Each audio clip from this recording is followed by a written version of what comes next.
All right, and I think the audio is also working. So welcome to this talk, last one before lunch, so I'll try to stay on time. Let's start with a little bit about me. As I mentioned, or as she mentioned, my name is Rasmus. I work for Templafy as a principal engineer, which means I'm not involved with our SRE team day to day, but it's very hard for me to keep my hands out of, so I'm engaging with a lot of the stuff that you see in this talk. Previously, I worked at Microsoft and Xamarin and some other companies, and over here at night, when I'm not working, I also spend quite a bit of time in Copenhagen and Aarhus.net user groups. On the open source front, I think the most DevOpsy thing that I have going is something called Git tree version, which is kind of a mix between a dependency walker and Git versioning to kind of give a better approximation of if the version should actually change. It's still very early, but it's something I'm working on. And then I run a website called PoE Ninja, which now we're on the gamer front. You probably don't know if you don't play Path of Exile. The site itself is not so important, but I see there are some people that know it. The site itself is not so important, but just having this really relatively big website where you can play around with things and you can take more risks and really get a fast feedback cycle. It's really great and really helps accelerate your career as well. I definitely recommend picking up side projects as well. And since this is a bit more practical talk, actually talking about how Templafy deploys to production, I also just want to set the stage in terms of what Templafy is, not so much about what we do. It's not so important in terms of our DevOps setup. We are scale-up based here in Copenhagen. We also have some other offices around the world.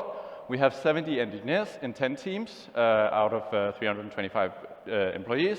And we are very enterprise focused. So it means like all our sales are to enterprises. And that means that we also have stricter requirements in terms of security and certifications and stuff. So it puts some restrictions on how fast we can go on our deployments. But we're still pretty happy with it. And the domain that we work in is document generation and productivity for these large companies. For our tech, we made a rewrite into self-contained systems in 2019.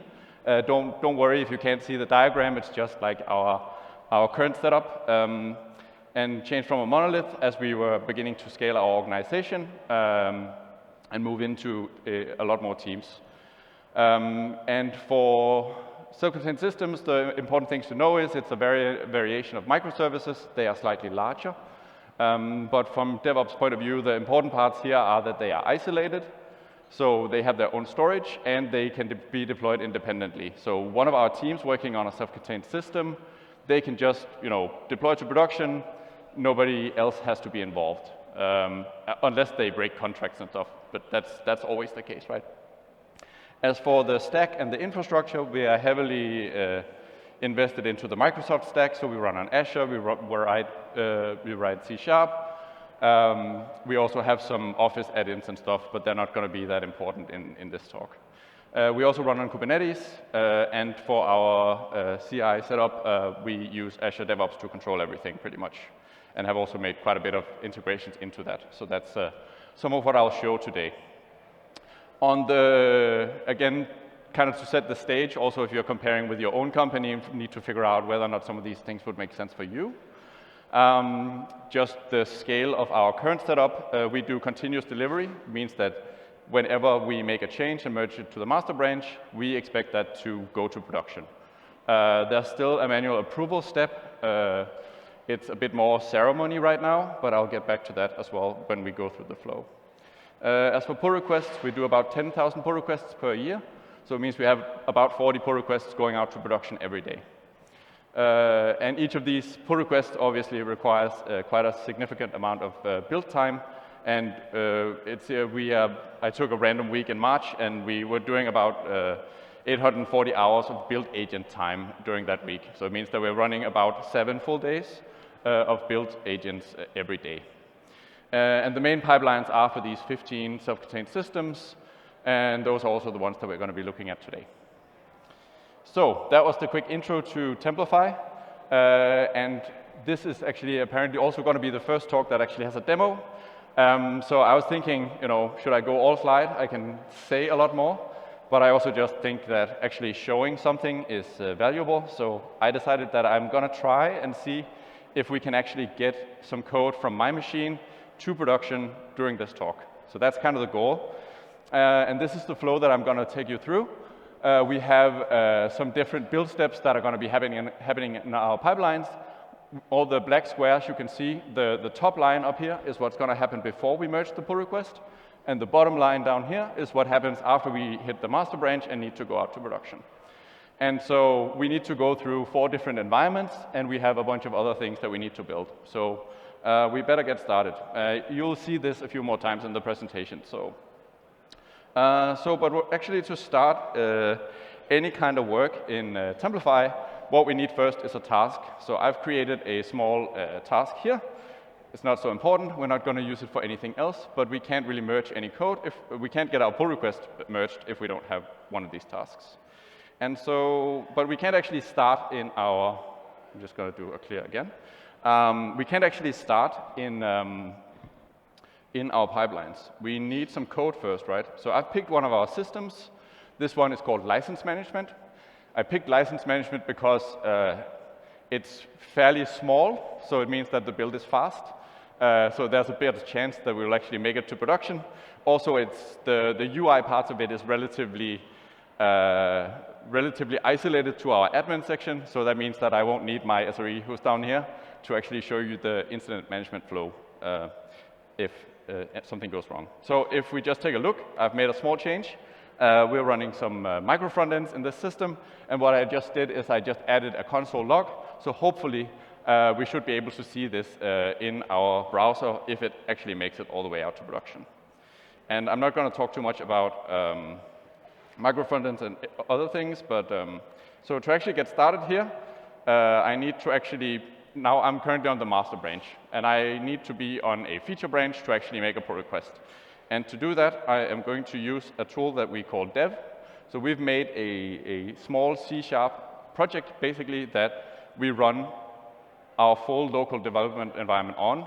And we started out with C# because most of our engineers are C# developers, and we kind of wanted to lower the friction. We just wanted them to be able to automate things quickly, and it's basically, over the last 3 years, it's evolved into controlling everything on our local environment. So anything you need to do, basically you could just write dev, and you'll have like a bunch of different commands to maintain your local Kubernetes cluster, deploy systems, but also, and the thing that I'm going to use now is actually one that's called create branch, because we don't want to discuss branch names. So this one is actually making I actually need to log into Azure, apparently. So we don't actually want, okay, that's interesting. So we also have a bit of security here, that's good. And I should be good now, I hope. Should be able to create a branch. And it's actually going to query my active tasks that I have in Azure DevOps. It's a bit hard to see with the light here, but I can actually select this task, and then I'll actually be placed on my feature branch that has the correct name that we decided on and discussed once, so we don't have to discuss it again. And then I'm actually ready to make my commit, DevopsDays. Here we go. And then I'm going to push it to the remote. And then we have another dev command for just creating a pull request. So it's called create pull request. So I'm going to run that. And then it's going to ask me what kind of version bump I'm doing. This is, I think, a patch version bump is fine for this one. And then we should end up in the pull request flow. You can see that it has taken and used my, it is on the right branch here. It hasn't assigned the task for some reason, but I'll just select that. And then I think I'm going to set Mehmet as reviewer because he's in the audience somewhere over there. And then I'm going to create this pull request so we can get the build started and hopefully make it to production before 12. All right? So now we're in the pull request, and you can see here we have a requirement that we need 2 reviewers to approve all pull requests. And you can see now the build has started. One thing we found was that since we have a lot of pull requests going out every day, just making a basic or using the normal Slack integration into Azure DevOps was actually a bit complicated. And so we would end up with a lot of messages just saying pull request in our channels, And that meant that people couldn't really know whether or not they actually needed to do something with this message. Is it already merged? Is it building? Is it failing? What's going on? It was just like this dead message. So what we did was that we created an integration into Slack that actually will show you a live view of what's going on with this pull request. Down here you can see the first ones, that these little hourglasses, that it's building. I don't have any comments. Everything looks to be pretty well. Everything is building. And I can also see that Mehmet, who was tagged here, has also approved the pull request. So let me just jump back to the pull request, and I should, here. I'll also just add my approval, just to verify I am a temporary member of the account team, because the team that owns this system also needs to approve it. So I'm an honorary member today just for this talk, which is nice. And so that brings us to the next point, actually looking at the build that we have going on here. And what I'm also going to try and do is that while these builds are running, I'm going to try and talk a little bit about how we ended up here and how we kind of optimized our flow. And you can see we have if you haven't seen Azure DevOps before, it has some different concepts. We have stages, which are the 3 boxes on the top, or that's going across. They run sequentially. And then we have jobs that are running inside this box over here that we're just going to go into. And that is and these jobs, which are the top level ones in this stage, they can run in parallel.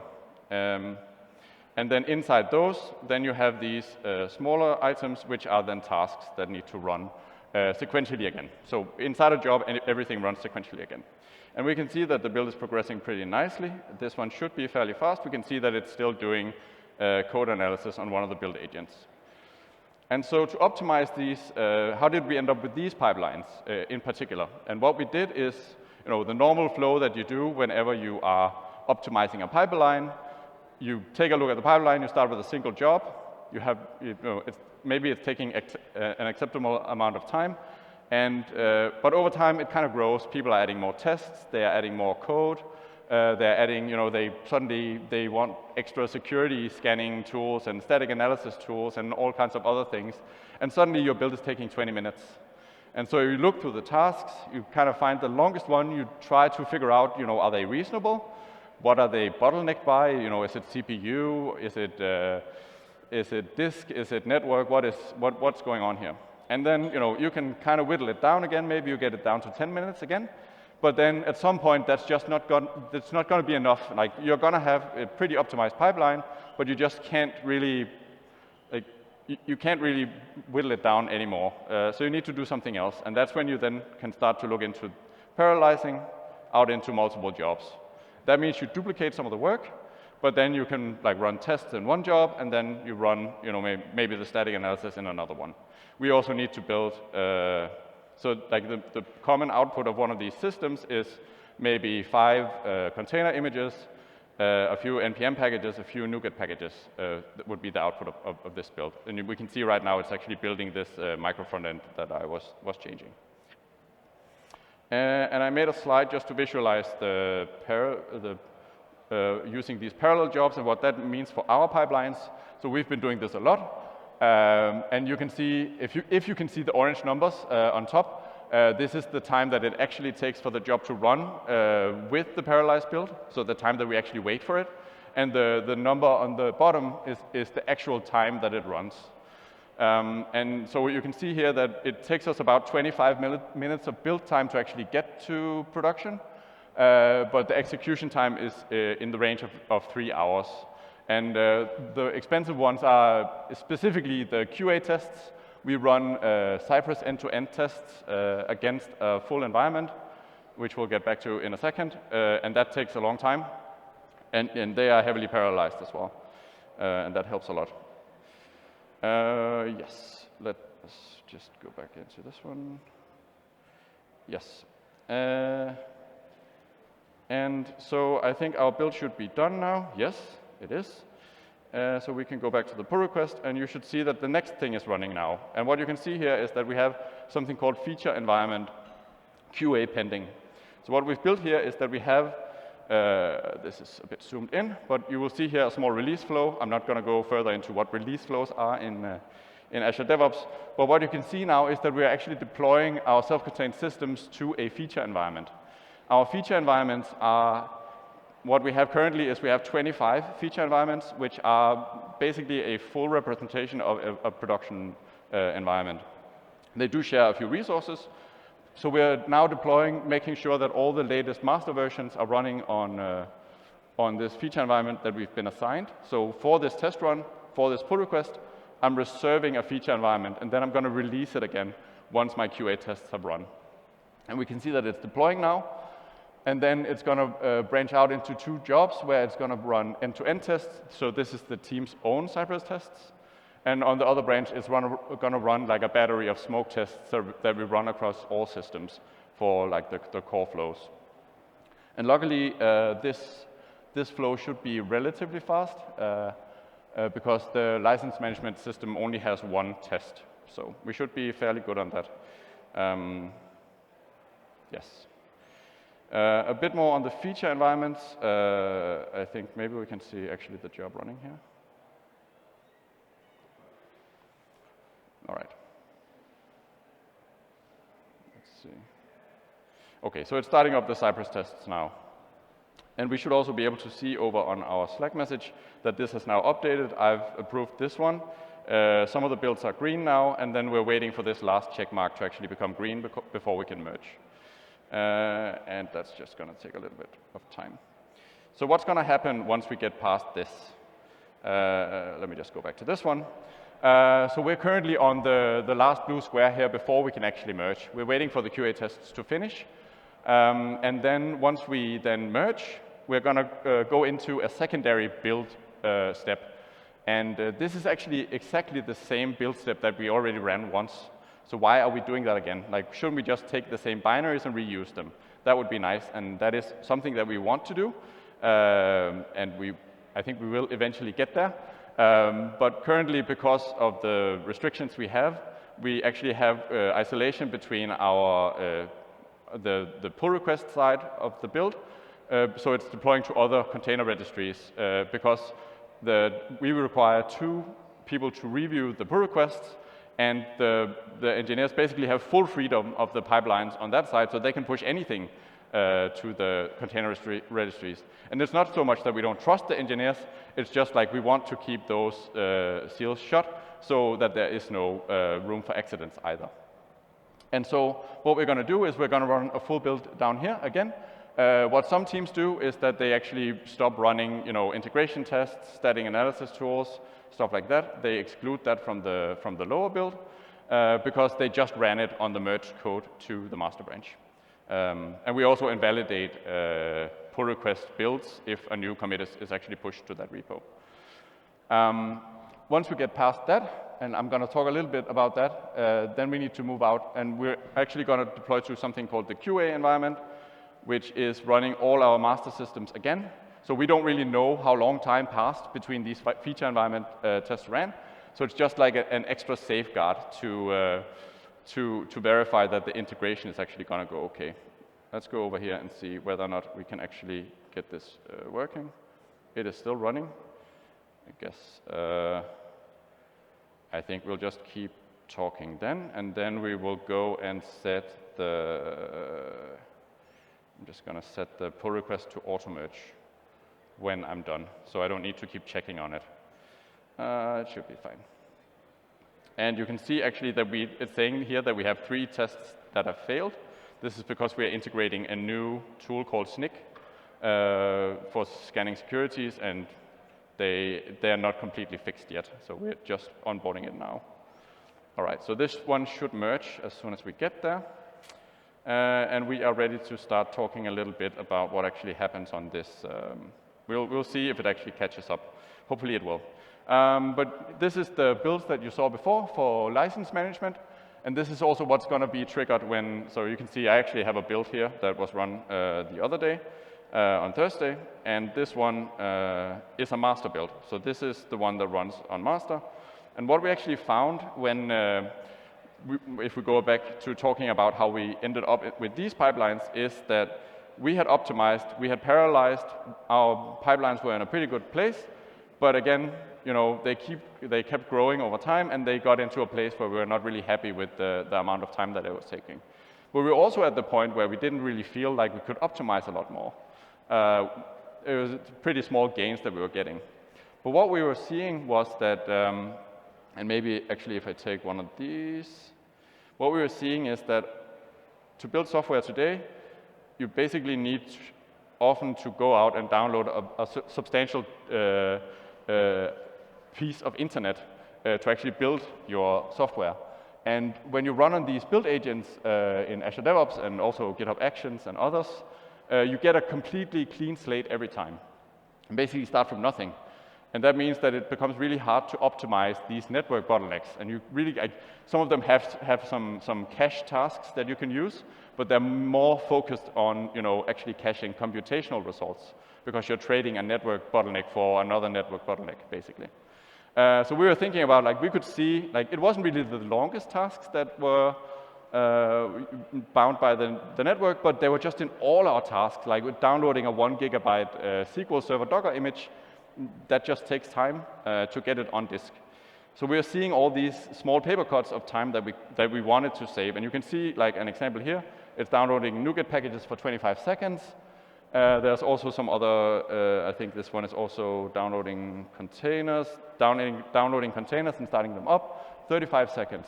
So we were looking at this, it's like, okay, we can see that we're spending a substantial amount of time actually doing this. What can we do to fix that? And we were kind of looking for global, things that we could apply to all our pipelines for that. And what we ended up doing was actually to introduce a pool of self-hosted build agents. And that's not as scary as it might sound. There is pretty good, so Microsoft actually provides the VM images for both Azure DevOps and GitHub Actions. They're just available as a Packer script that you can run yourself. So what we did was that we set up an agent pool, and you can see that it's actually running here.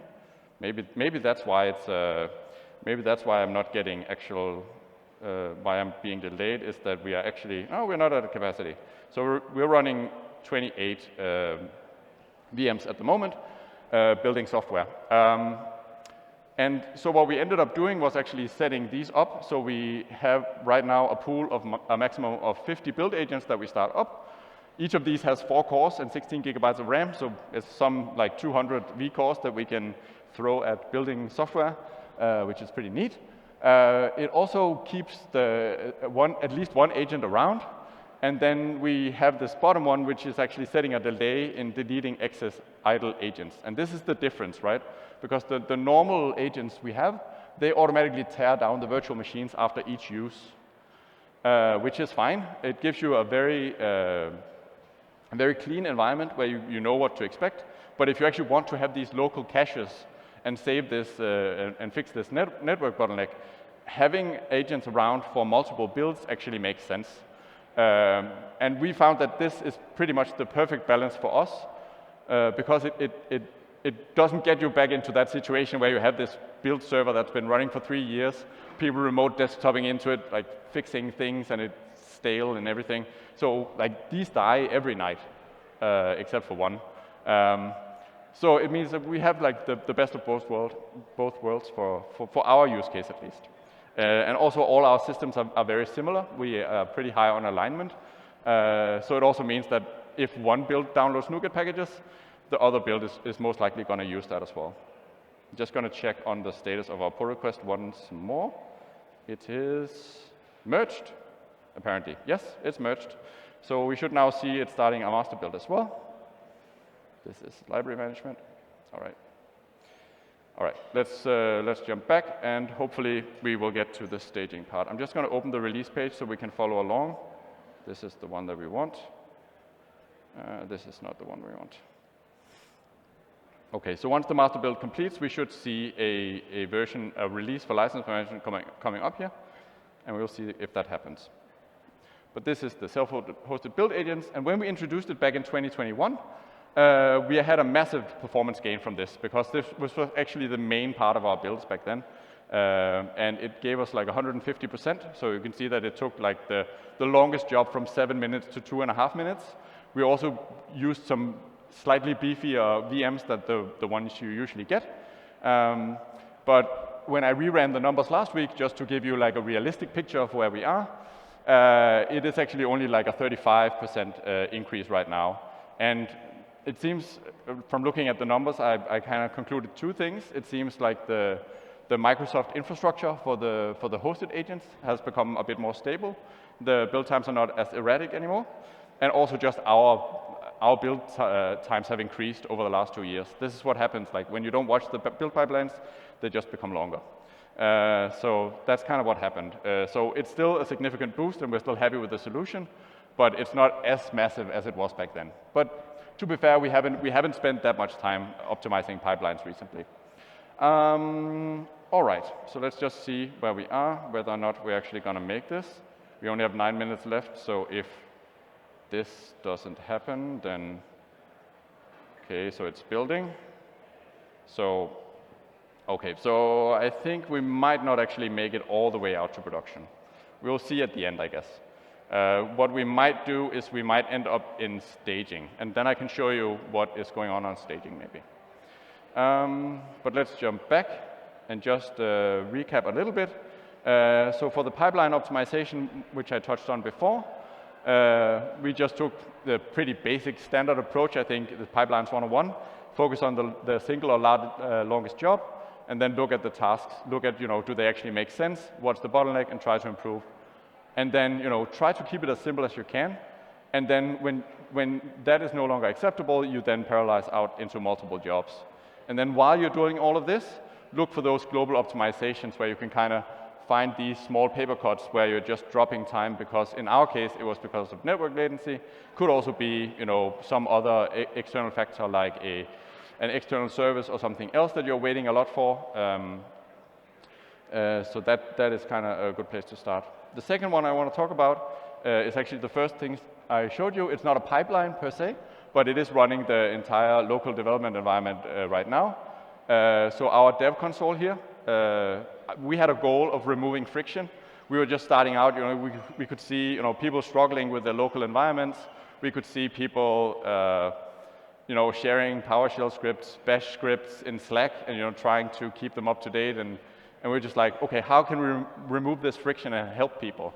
And so, okay, let's pick a language where people are comfortable, so anyone can contribute. Let's focus on making it hackable, and just remove the friction. So it basically becomes the first tool. If they need to automate anything, just fire up Rider or Visual Studio, make a change in Dev Console, run it on your own machine, and then it just, you can start automating. And then, wow, you actually created something that you can now share with your colleagues as well if you want to. And so that's kind of how it evolved over time. And we do have, significant quality checks for reviews for the more critical paths, because it does also set up local development environments for all our engineers. But on the more fringe commands, people are a bit more free to do whatever is helpful to them and their team. And for us, deploying through a Git repository and just having a shim to rebuild, that worked really well for deployment and updates. Also gave them like a branching model. You can just make a branch, your colleague can check it out, try your command, see if it works on their machine, solves their problem. And so this is the whirlwind of things that I could show you. There's a lot more things I could show you. This is, of course, only a snapshot in time. So I also wanted to include a few things that we're looking at, like what are we doing next, just to show you that it's not like this is not the end state. We have a lot of ideas that we want to do, but there's always time that we actually we need to get some time to actually build it and also prioritize some end user features and other fun stuff. So the first thing that we're working on right now is actually transitioning into continuous deployment. And this means that we want to remove these two things that I haven't shown you yet. So this is basically a place where we deploy to the staging environment, and we have a manual approval step. For most teams, this is mostly a ceremony at this point. They just click approve, but they do sometimes have a need to do manual testing, either for larger things or especially for visual changes in our design system where they need to verify. And our current system with the feature environments, it reserves, then runs the QA tests, then releases. So you don't actually know the state of that. So what we're working on here is actually just to increase the capacity for our feature environments so we can dedicate an entire feature environment to the entire pull request lifetime. So when you create a pull request, you get a full environment dedicated to that. But we also want to make some cost savings as part of that. We can't just scale up feature environments forever. So there's a bit of work to do there. But we think that in addition to moving the manual testing before merge, it also allows the reviewers to actually go and do testing and go and actually, instead of you posting screenshots into your pull request, they can actually just go and test it on a real environment. So that's the first thing we're working on. The second thing we're looking at is, which is probably a bit further out, we have one team currently experimenting with this, is just to move more of our builds into Docker Build Kit, because currently we do a lot of parallelization across environments, or across VMs, so in these jobs. But if we use something like Build Kit, there are a bunch of tools. I'm guessing a lot of you can give me more ideas. It actually builds a dependency graph and allows for parallelization inside a job that we don't currently have. It also has some really interesting caching options. And it makes it quite a bit easier to debug systems locally, debug the builds locally. The main downside is that it makes the UI experience a lot worse in DevOps. Currently, we have this long, nice list of sequential tasks that are green or red. It's pretty easy to see what failed. Once you put everything into one box and you just have parallel output going into that, it's a bit more tricky to debug if you don't know what's going on exactly. And that brings me to the end of my presentation, but let's just go and see. We actually did make it. We are not going to make it entirely out to production, unfortunately. There was some slowness, it seems. It's running the QA tests now, but you can see if we go into this one, you can see this is then the path that we would have gone through. Running the QA tests now, then we go into staging 0, and then we go into all the production environments after the manual approval. You can see the manual approval here. And I think that's it. And again, this is just the tip of the iceberg. We are doing a lot of things that I don't have time to talk to you about today. But if you want to discuss any of these things during open spaces, just pull me in. I'm happy to talk about it. I think that's it. Thank you. Thank you so much, Rasmus.